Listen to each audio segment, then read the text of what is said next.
Letters to the Editor is an author-driven podcast created and directed by Enrique Stuyck Roma, a journalist, lawyer and entrepreneur from Madrid.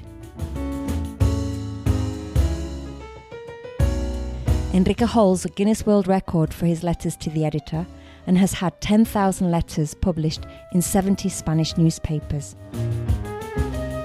In this podcast, we will read a letter a day for a whole year selected from his books Ocurrencias, Witticisms, Reflections on Life.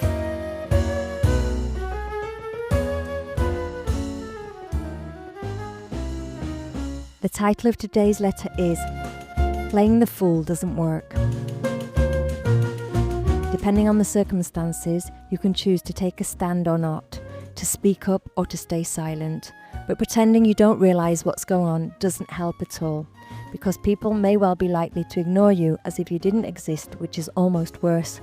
It's a mistaken belief to think that sometimes it's better to go unnoticed, to avoid getting involved or to avoid saying what you really think.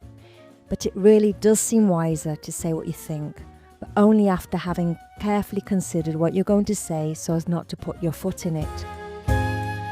Although it's often said that silence speaks volumes, it's no less true that the expression silence implies consent refers to the fact that by not speaking out, we are effectively accepting, or at least not opposing, something we might completely disagree with.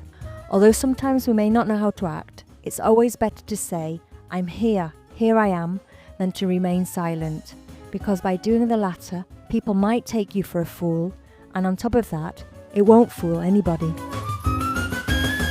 This letter was published in one newspaper in January 2023.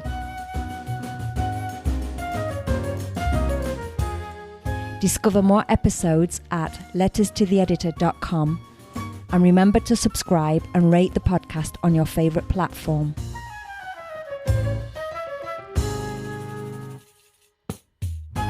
Podcast produced by Jorge Marín e Ove Productora. Letters translated by Ana Marchena. Branding and Visual Identity by Samuel Ferrer, Quinton Brands. Editing by Margot Martin. Readings by Susanna Galan.